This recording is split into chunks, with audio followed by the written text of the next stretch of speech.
Quiero que esta tarde busquemos en la palabra del Señor, hermoso texto muy conocido por todos vosotros, y se encuentra en el Evangelio de Lucas, capítulo 10, versículo 25. Y esta es, creo que la tercera vez que vamos a hablar acerca del amor, pero ya hemos hablado acerca del amor, ¿verdad? En las predicaciones pasadas, y lo he hecho pues adrede traerles en estos, digámoslo así, domingos, esta pequeña, acerca de la serie, podemos llamarla serie porque están entrelazadas, aunque en diferentes pasajes, pero que tienen que ver mucho cómo nosotros percibimos el amor hacia nosotros mismos, o sea, nuestra identidad en Cristo, y esa respuesta que nosotros debemos responder a Dios, nuestro amor a Dios, y ahora el amor que nosotros demostramos hacia los demás. De hecho, es una enseñanza muy conocida y, como le decía al inicio a Luigi, abbi un po' di pazienza che ho portato ancora oggi in spagnolo, ma lui mi dice non ti preoccupare, e quindi ringrazio Luigi per la pazienza e poi anche agli altri italiani che sono qua, anche se non sembrano. No, ce n'è uno di là e forse, fratello, anche tu sei italiano? No? C'è il cittadino italiano, sì, o quasi. In ogni modo, ringrazio per la paciencia, pero quería expresarme lo más natural para ustedes y que el Señor pues utilice este momento para hablarnos, ¿verdad? Para reflexionar. ¿Y qué vamos a reflexionar? Vamos a reflexionar qué clase de amor necesitamos para ser justificados.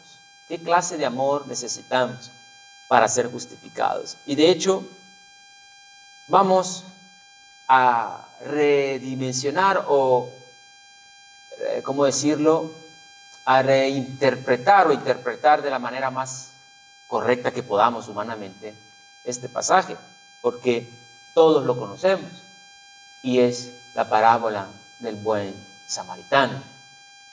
De hecho, existen ministerios que se llaman el buen samaritano, sin ni siquiera o sin el afán de quitar la parte moral que nos atañe en cuanto a la enseñanza práctica. Debemos enfocarnos en lo que Jesucristo quiere de su audiencia original y por tanto lo que Jesucristo quiere de nosotros.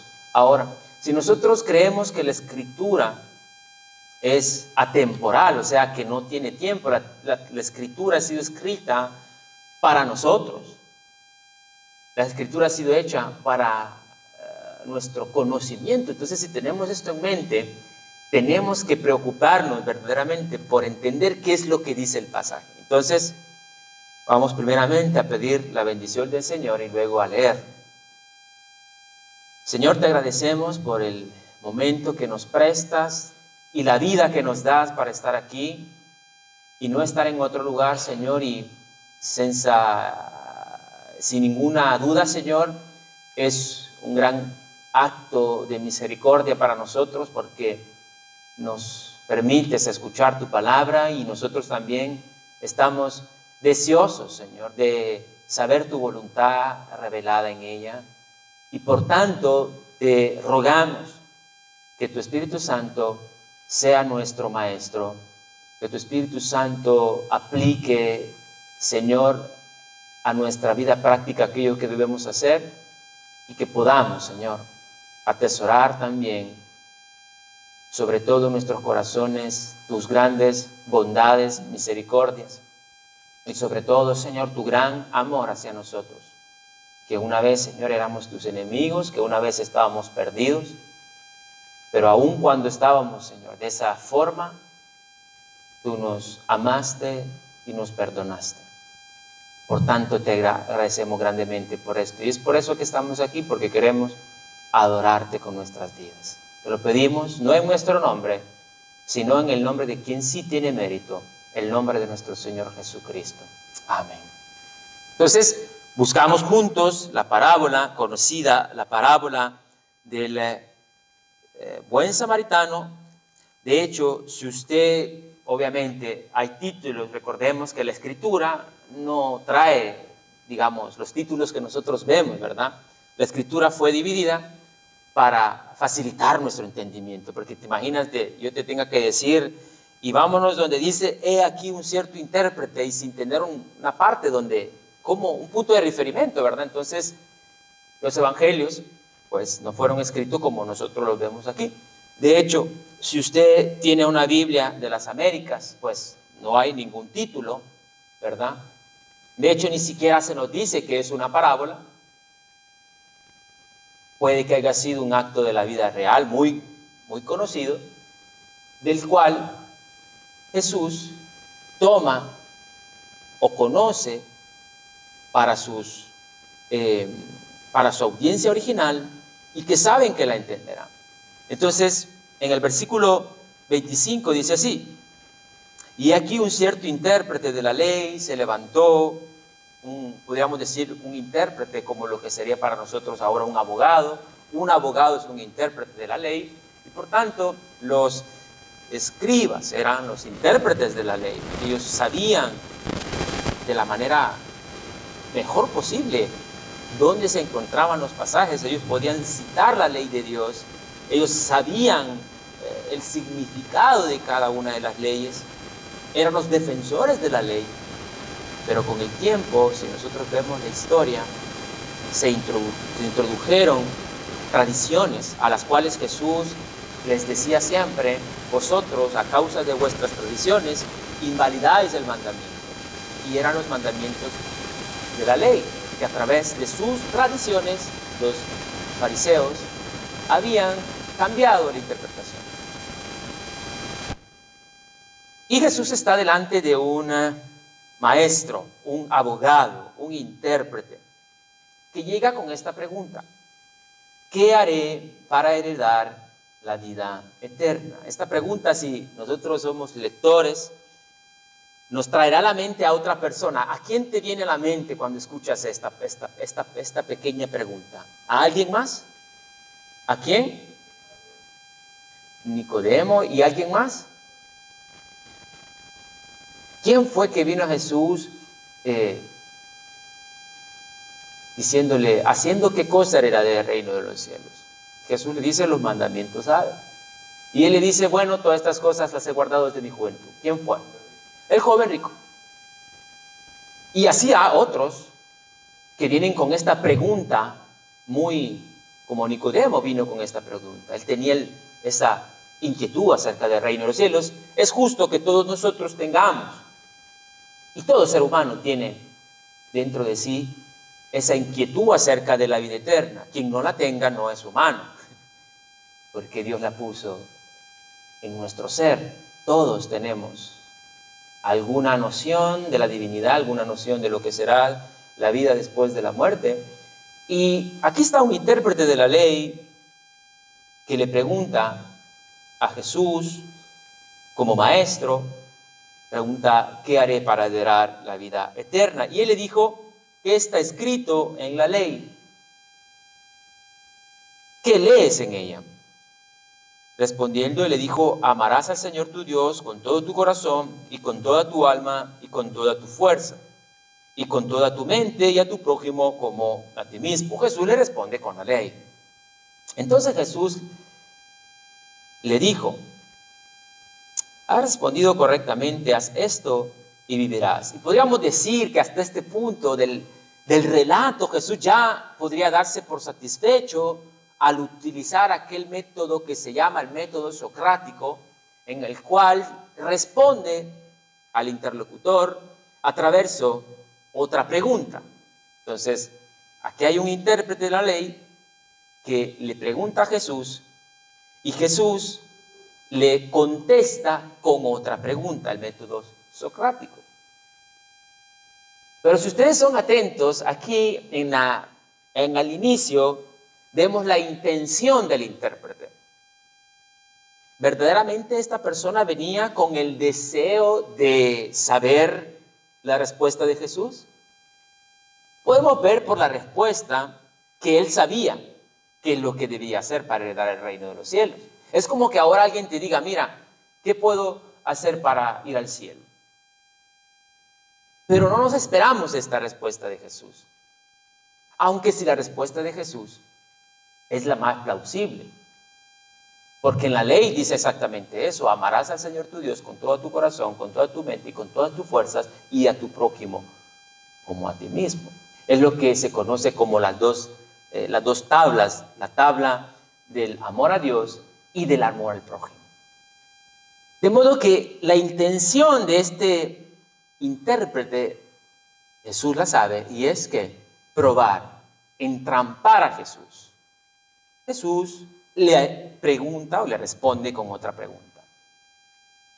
A modo que el interlocutor, a través de una reflexión propia, llega a la respuesta.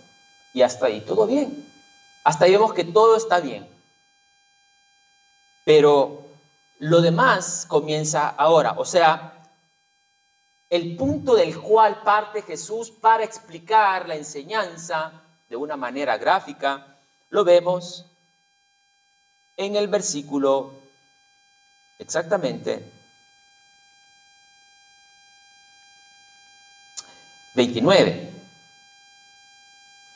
Porque hasta aquí el intérprete debía salir de su aprieto, porque Jesús le responde, él tenía que salir de su aprieto, ¿verdad? Porque entonces la pregunta que nace en el corazón, para él poder justificarse, entonces la pregunta es, ¿quién es mi prójimo? Entonces eso es importante, ¿quién es mi prójimo? Versículo 29 dice, pero queriendo él ¿qué? Justificarse a sí mismo, dijo Jesús, ¿y quién es mi prójimo? Entonces, él quería salir bien, de modo esto es la naturaleza humana. Todos queremos salir bien delante de Dios. Delante de la ley de Dios queremos todos salir bien. Queremos estar bien parados.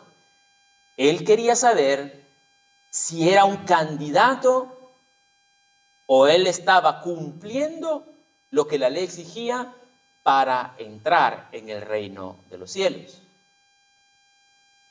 Pero él quería justificarse a sí mismo, porque él entendía que su prójimo era el judío, su hermano, su vecino, su cercano, su papá, su mamá, su tío, sus hijos. De hecho, es lo que todos hoy piensan, la mayormente creemos que el beneficio que yo debo de dar a otros tiene que ver con, como más que todo, no como un deber, escuche bien, no como un deber, sino como un privilegio.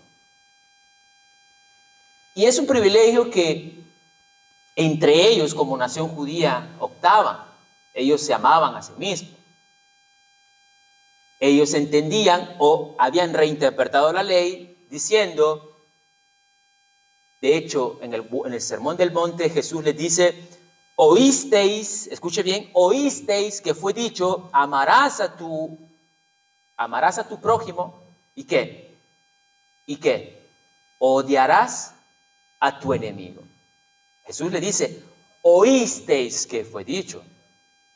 De hecho, la ley en el Levítico, Deuteronomio, no les mandaba eso. Entonces, eran reinterpretaciones que ellos tenían. De modo que para ellos su enemigo era cualquier otra persona que no fuera judío. Y conocemos el nacionalismo judío. De per se sabemos porque ha sido siempre en la historia una nación muy odiada. Pero el punto aquí nace de que esta persona quería autojustificarse. Nuestro amor, como lo veremos en esta enseñanza, a pesar de todo, será siempre imperfecto. Nuestro amor será siempre incapaz de justificarnos. Y ahora Jesús en el versículo 29, a partir de aquí le dice, versículo 30, cierto hombre bajaba de Jerusalén a Jericó, imaginémonos la escena, y cayó en manos de salteadores, que son ladrones, los cuales después de despojarlo y darle de golpes, se fueron dejándolo medio muerto. Por casualidad pasaba por ahí un sacerdote, un levita, sacerdote que se ocupaban de los sacrificios de la ley, del templo, y los levitas pues también que ayudaban a los sacerdotes, y que viéndole allí en esas condiciones medio muerto, dice que pasaron de largo, y primero el sacerdote y luego el levita lo evitaron.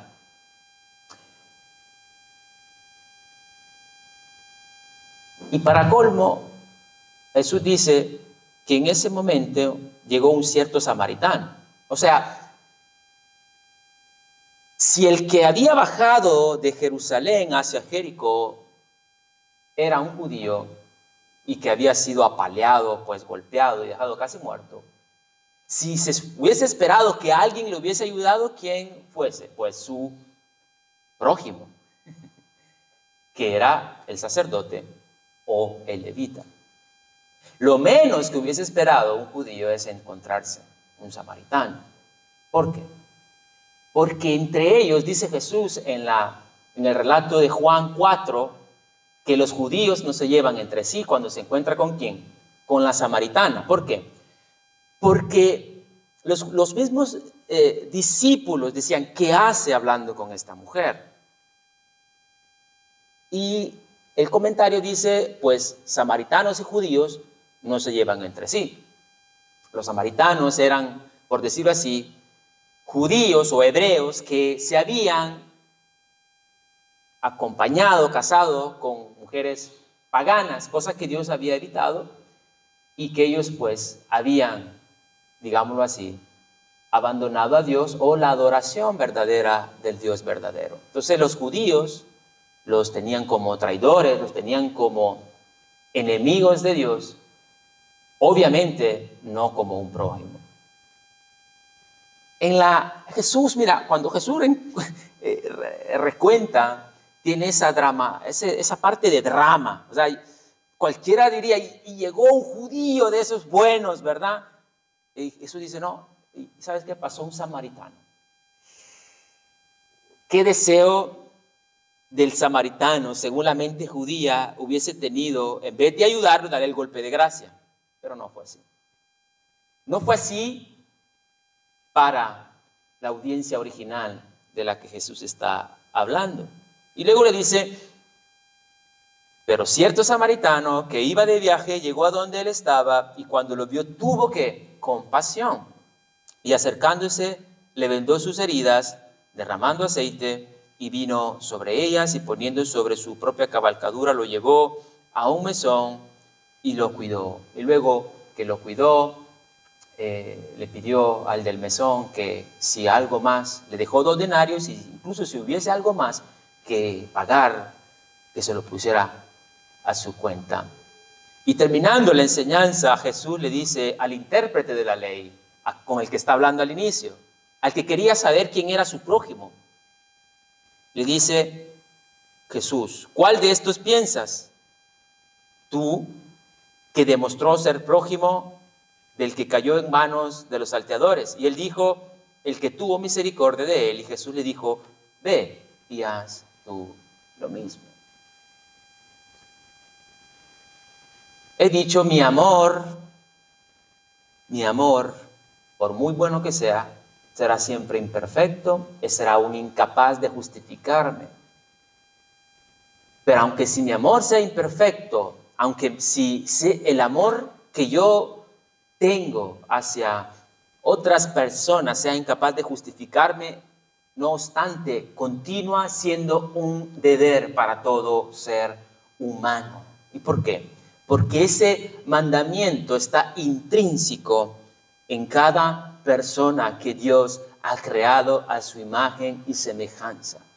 ¿Sabes por qué? Porque son atributos que Dios nos ha comunicado. Nosotros sabemos qué es el amor, pero no sabemos, por ejemplo, qué es la omnisciencia. Eso son atributos que Dios no puede comunicarnos porque nosotros no lo sabemos todo, pero sí Dios ha comunicado, por ejemplo, el amor. Aun si bien después de la caída continuamos siendo criaturas hechas a la imagen y semejanza de Dios.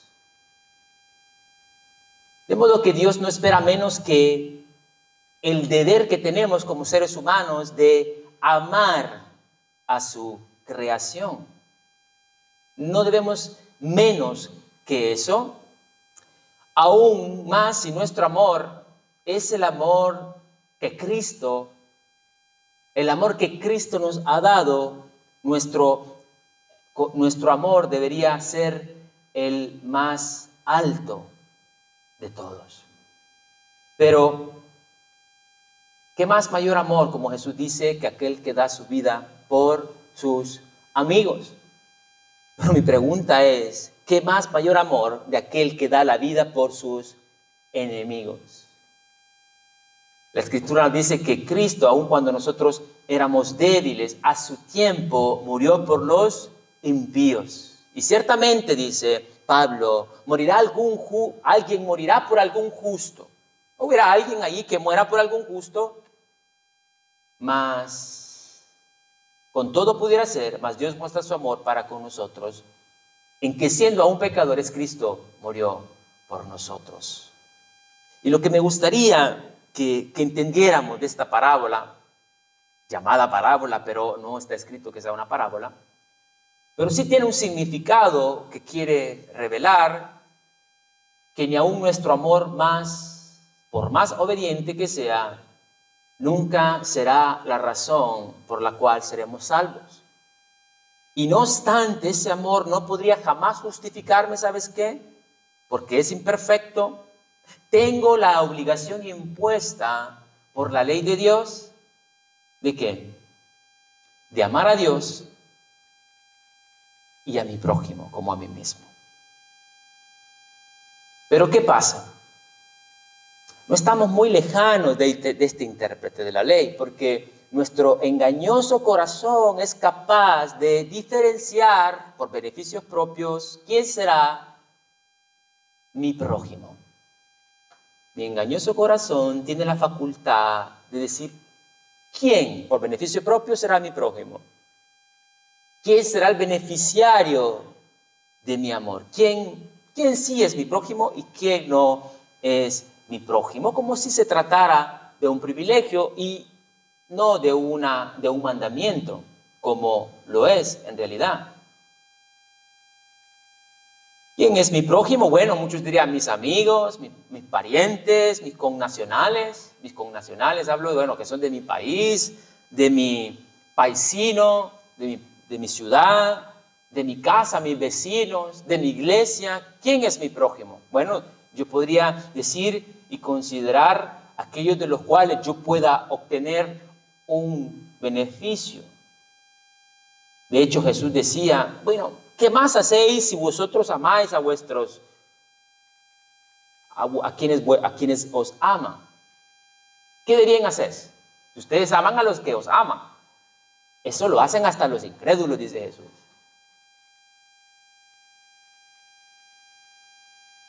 Entonces creemos poder elegir quién es mi prójimo, y es lo que había hecho el intérprete de la ley. Y en la medida que ellos sean beneficiados de nuestro amor, obviamente, no solo ellos, sino también nosotros esperamos ser beneficiados por el amor que damos. La pregunta que Jesús quiere hacernos, y que es la pregunta focal del pasaje, es: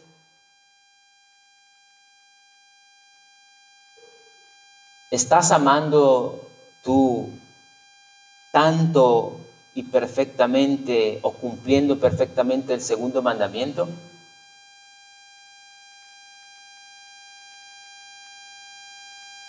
El punto no es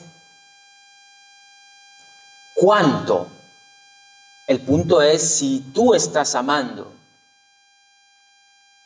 a tu prójimo como a ti mismo.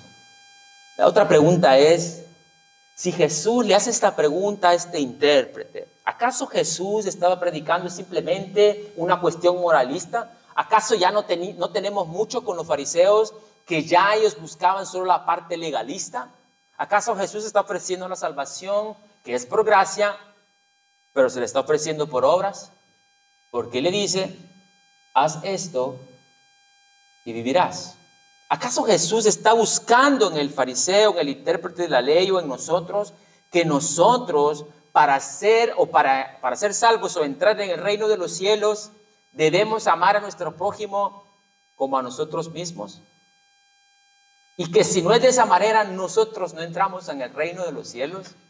¿Acaso Jesús está predicando una salvación por obras o por moralidad o por legalismo? Evidentemente no. No fue así para este intérprete de la ley, porque este intérprete de la ley sí creía estar en las filas de aquellos que habían honrado completamente el segundo mandamiento.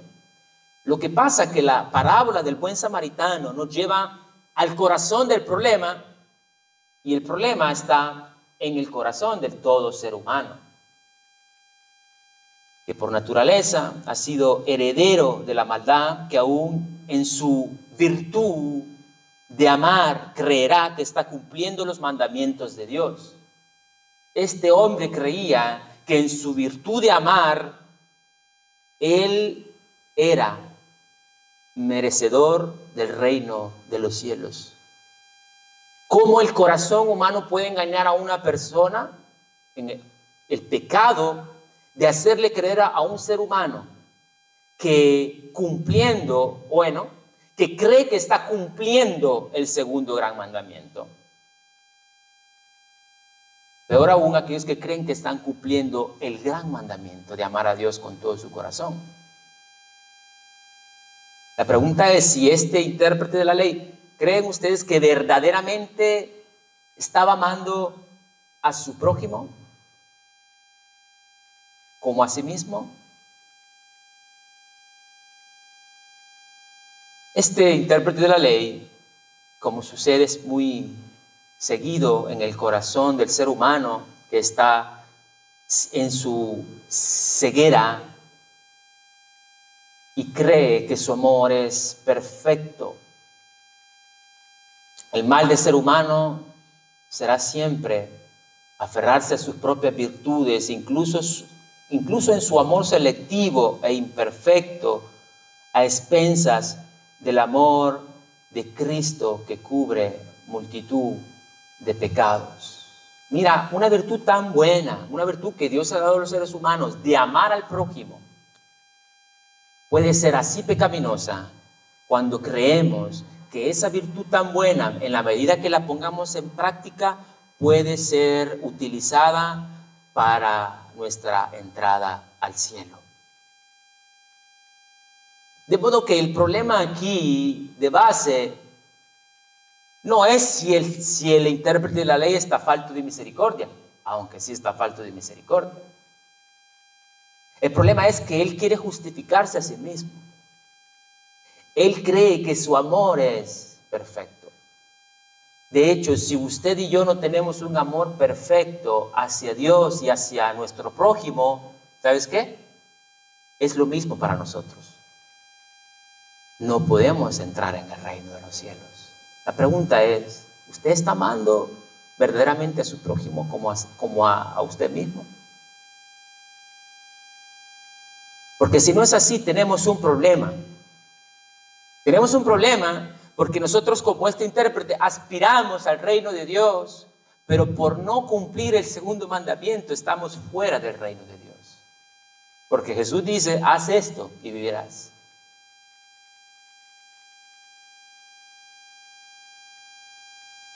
Seguramente se nos hace más fácil pensar que esta parábola encierra solamente aspectos morales que deberíamos practicar como creyentes.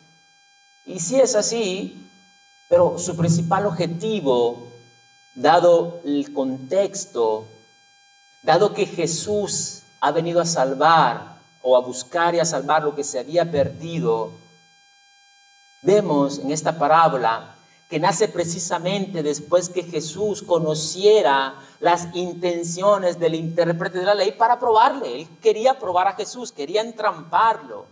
Y la intención persiste cuando él, después de que Jesús le dice, haz esto y vivirás, él continúa.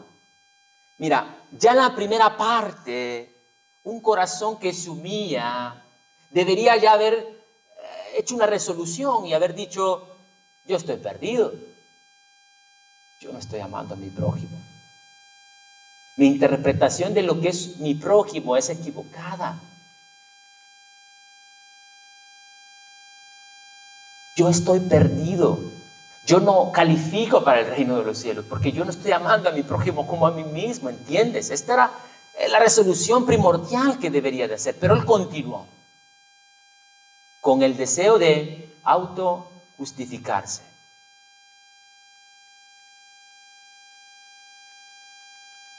Y luego, él creía y quería salir bien parado del dilema del segundo mandamiento que tiene que ver con el prójimo. De modo que pregunta, ¿quién es mi prójimo? Si esta parábola entonces se tratara solamente de hacernos reflexionar sobre nuestro trato al prójimo sin tener en cuenta la necesidad más básica del hombre, o sea, ¿cuál es la necesidad más básica del hombre? Tratar que su pecado o tratar su condición de pecador, ¿ok? Si solamente la reflexión fuera, bueno, debemos ser buenos, debemos ser mejores con los demás, que ya es una parte intrínseca del ser humano regenerado, ¿ok?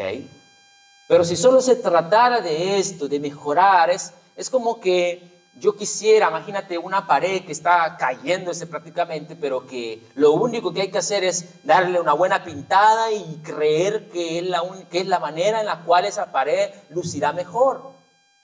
Eso sería como engañarnos, porque tarde o temprano la pared va a caer. La pared necesita ser derribada para luego ser reconstruida y luego aplicar un buen color o colocarle un cuadro, una ménsola, ¿entiendes? Es lo que Jesús está haciendo. Está llevando a esta persona a que entienda su necesidad primordial y es la necesidad de tratar con su pecado de autojusticia. Y vemos entonces a este intérprete de la ley con un corazón ensimismado. Y esto es natural en el ser humano, ¿verdad? Aún aquí, aún como creyentes, luchamos, batallamos en ensimismarnos, ¿verdad? Entre hacerle bien o no.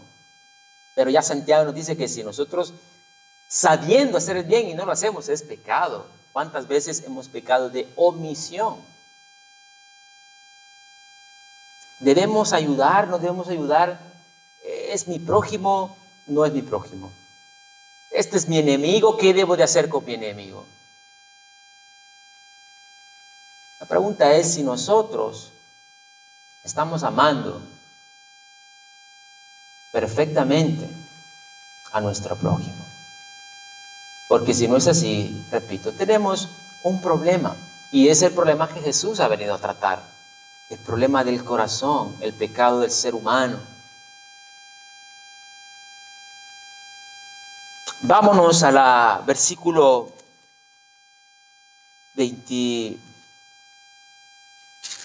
30.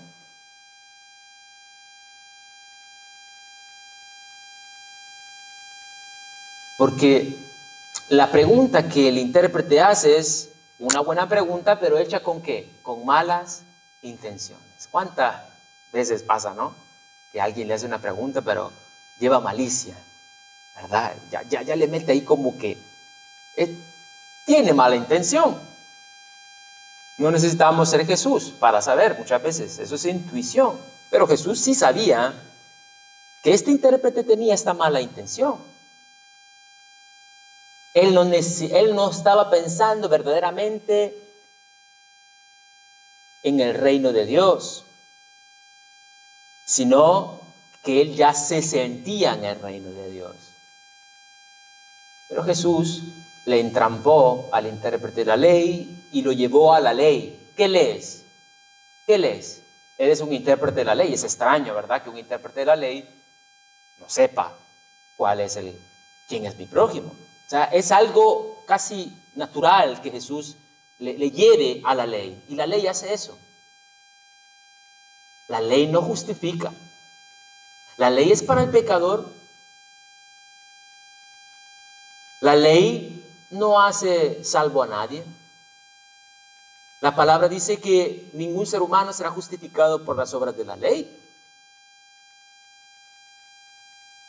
Nada, ni nadie, por amar a su prójimo. Y es un mandamiento y continuará a hacerlo hasta que te mueras. Entrará en el reino de los cielos. Gálatas nos dice que, sin embargo, sabiendo que el hombre no es justificado por las obras de la ley, sino mediante la fe en Cristo Jesús. En Gálatas 2:21 dice que no hago nula la gracia de Dios, porque si la justicia viniere por medio de la ley, entonces Cristo murió en vano.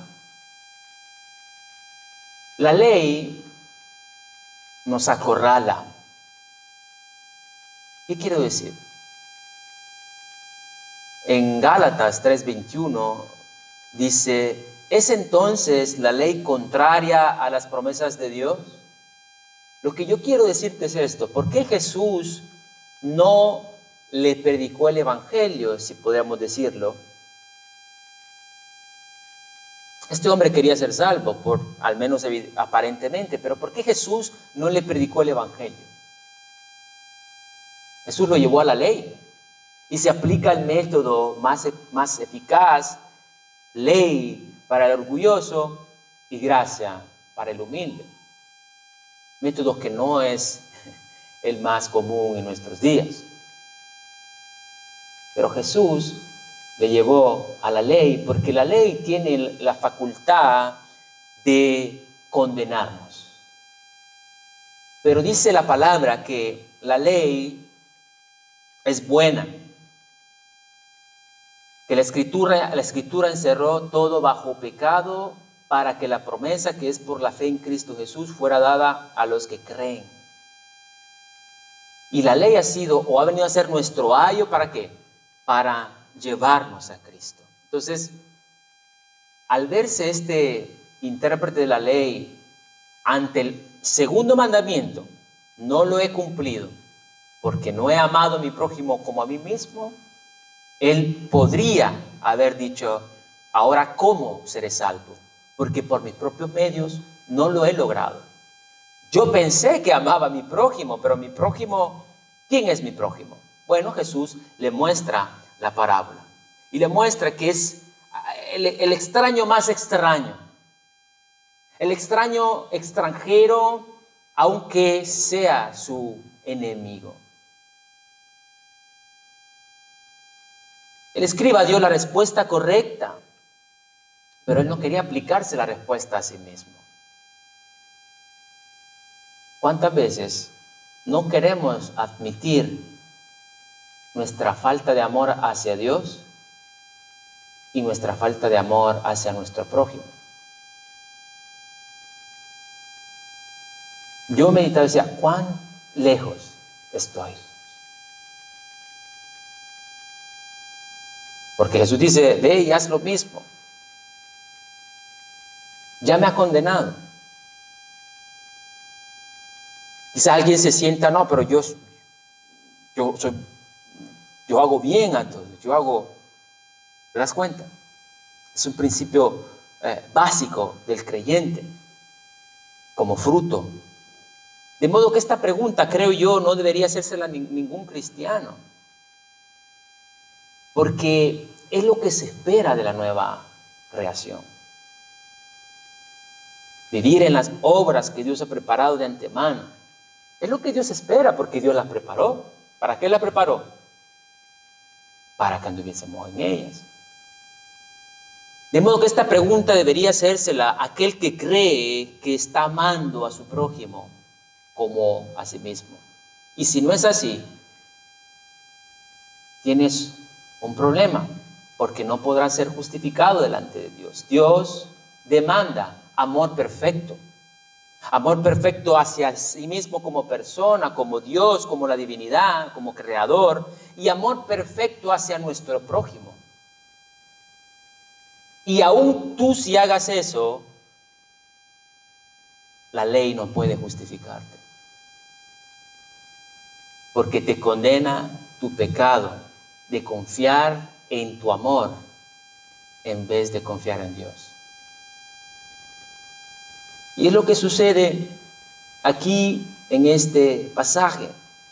Más que ser una historia bonita, porque es una historia muy bonita, y tiene principios que debemos buscar, como es la virtud de amar a nuestros semejantes por el valor intrínseco que Dios ha puesto. El valor intrínseco que tiene cada ser humano, por bien o mal que nos parezcan o que nos hagan, tienen el valor intrínseco por ser criaturas hechas a la imagen y semejanza de Dios. Y son nuestros semejantes, quien quiera que sea, no importando nación, lengua, estado social, color, nada, ni religión, son hechos a la imagen de Dios. Y la misericordia, hermano, recuerda, no busca razones, haz el bien. Jesús no buscó razones para amarnos. De hecho, tenía todas razones para no amarnos. Él sí fue nuestro hermano, nuestro prójimo, porque prójimo deriva de una semejanza, que somos vecinos, estamos cerca. ¿Y qué hizo Jesús? Se acercó.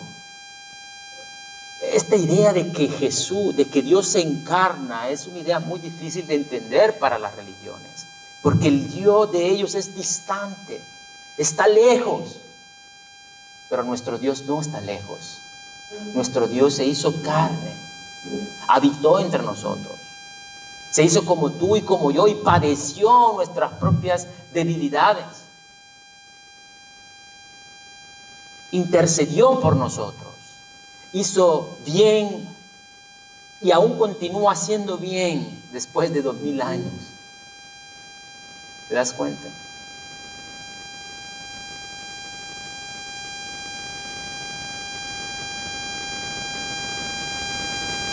Y lo peor que podemos hacer con esta parábola, con esta enseñanza, es convertirla en una especie de alegoría, que todo signifique algo, y es lo más común. La víctima viene a ser el pecador que está medio muerto, ¿verdad? Porque ahí dice que estaba medio muerto. O sea, vivo físicamente, pero espiritualmente muerto. Impotente, tirado junto al camino de la vida. El sacerdote y el levita representan la ley y los sacrificios, uno de los cuales puede salvar al pecador. El samaritano es Jesucristo, que salva al hombre, paga la cuenta y promete volver. El mesón es representa a la iglesia, donde se los cuida a los creyentes. Y los 2 denarios representan las ordenanzas del bautismo y la cena del Señor. Esta es solo una forma, y hay muchas. ¿Por qué debemos alegorizar? Si se toma este método, podemos hacer que las escrituras digan lo que nosotros, o lo que las personas quieren que digan. Y perdemos el mensaje, perdemos el contenido. Aún con buenas intenciones, podemos perder el objetivo de la parábola. Jesús no dijo esta historia, ni siquiera fuera una parábola. Podría haber sido un relato de la vida real. Era común que los peregrinos o las personas que vivían en Jericó descendieran en esos lugares, en el lugar que se les conocía como el lugar de la montaña de la serpiente, porque en esos lugares habían cavernas y los ladrones podrían esconderse allí y de repente salir y atrapar a una persona y hacerle daño. Y obviamente podríamos decir, el sacerdote, el levita, tenían razones para no invertir tiempo en esa persona, en omitir socorso a esa persona. De hecho, la omisión de socorso en nuestras leyes es un delito. Imagínate lo que Jesús ha hecho. Que nosotros no nos debemos omitir socorso a una persona que esté en peligro. Y eso ya está escrito en la ley, en la Torá.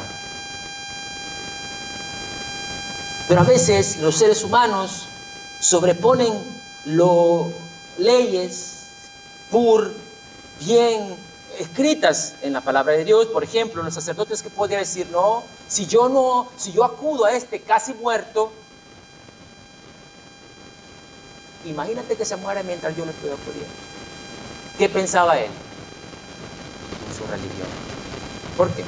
Porque la ley ceremonial obviamente decía que él no podía estar en contacto de un muerto, de modo que no podía participar en la vida religiosa por un tiempo, sino después de pasar por un ritual de purificación. Igualmente el levita. Entonces podemos justificarles y decir, bueno, ellos no pasaron por eso, no quisieron, porque iban a perder su estado de purificación. Es que somos bastante ingeniosos para justificar nuestra falta de amor, ¿verdad? Queremos razones para no amar, queremos razones para no hacer el bien, queremos justificar cada cosa que queremos hacer. ¿Y vos qué sabés si le das eso no lo utilizará para droga?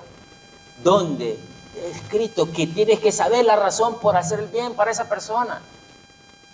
Repito, la misericordia no busca razones. Haz el bien.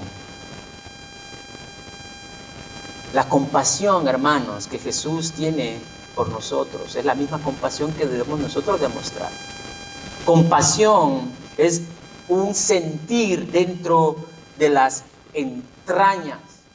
Pero esa compasión, hermano, amigo, hermano, amado, nos lleva a la acción. Cada vez que vemos en la Escritura que Jesús tuvo compasión, nunca fue y solamente dijo, voy a orar por ti. Vaya, papito, vaya con Dios, yo voy a orar por usted. Compasión significa ser movido en el corazón a la acción. Ser movido en las entrañas a la acción. Cuando Jesús, y la palabra dice, y tuvo compasión de las multitudes. ¿Y qué?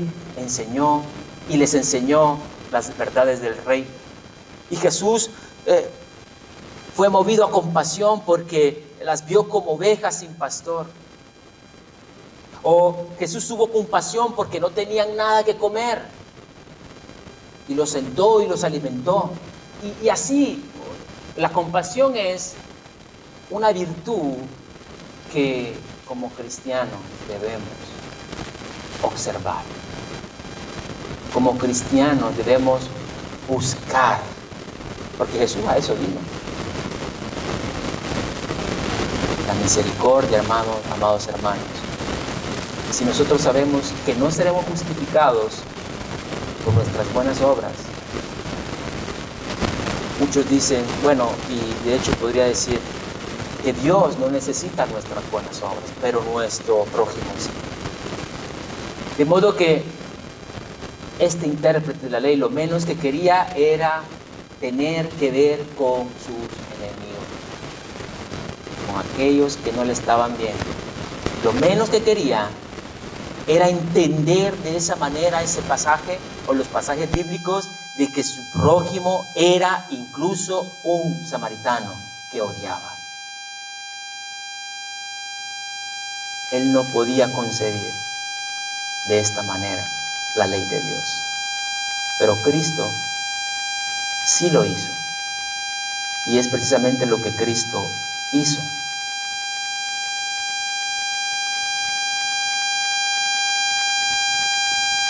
El intérprete de la ley, con esto concluyo, quería debatir el tema. A veces es más fácil debatir un tema que hacer algo. A veces es más fácil hablar de amor que amar. A veces es más fácil decir vamos a hacer que hacer.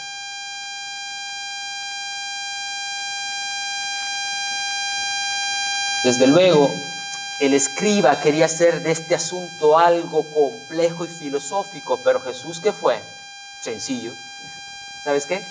Haz tú lo mismo. Haz tú lo mismo. Jesús quiso ser práctico. Señor, ¿qué haré para entrar en el reino de los cielos? Ama a tu prójimo, pero hazlo. Hazlo.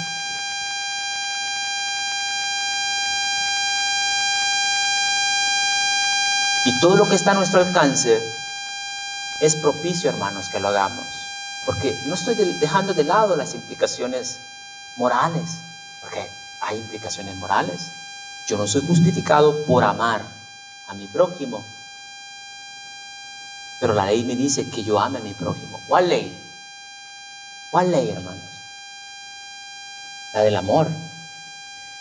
¿Acaso Jesús nos dijo en qué se resume la ley? En amar. Amar a Dios y a mi prójimo.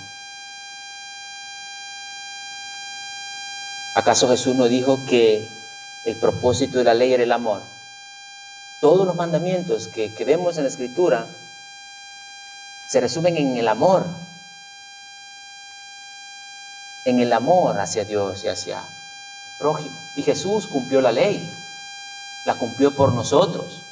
Yo amo y debo buscar la misericordia y debo tener compasión ante las circunstancias que se me presenten en mi vida cotidiana, sea en mi familia, en mis vecinos, en mi trabajo, fuera de él, en donde esté. No, porque si no lo hago, he de perder mi salvación, sino porque yo he recibido eso de una manera tan extraordinaria que no puedo hacer menos que eso. Entonces hemos visto cómo la ley me condena para llevarme al amor perdonador de Cristo, porque yo no he amado, sinceramente, si yo hago memoria de mi vida, yo no he amado a mi prójimo como Dios me lo manda. Levante la mano si usted dice, ¿habrá algún intérprete de la ley aquí también? Nadie. Ni aun tu mejor amor ha sido tan puro y perfecto que pueda justificarte. Y no obstante eso, tú debes seguir buscando que sea tan perfecto como puedas. De modo que la ley me condena, pero para llevarme al amor perdonador de Cristo. No he amado a mi prójimo tan perfectamente como la ley de Dios lo demanda. El amor perfecto, entonces, que me justifica por la fe, es el amor de Cristo, no mi propio amor. Soy libre para amar. ¿Cómo el amor de Cristo me lleva a amar a mi prójimo? Bueno, ¿cómo lo vemos eso en la práctica? En una imitación, porque Cristo nos amó a nosotros cuando aún éramos sus enemigos. Y un cristiano no haría una pregunta tal como esta: ¿debo o no amar a mi prójimo? ¿O quién es mi prójimo? Un cristiano no haría esta pregunta. Un cristiano ama. No entiendo. Ten. No necesito razones. Ama, da, sacrifícate por tu prójimo. Ten misericordia, porque es el fruto de haber sido ya justificado y no la forma en que tú buscas ser justificado. Amén. Señor, gracias por el momento que nos has permitido.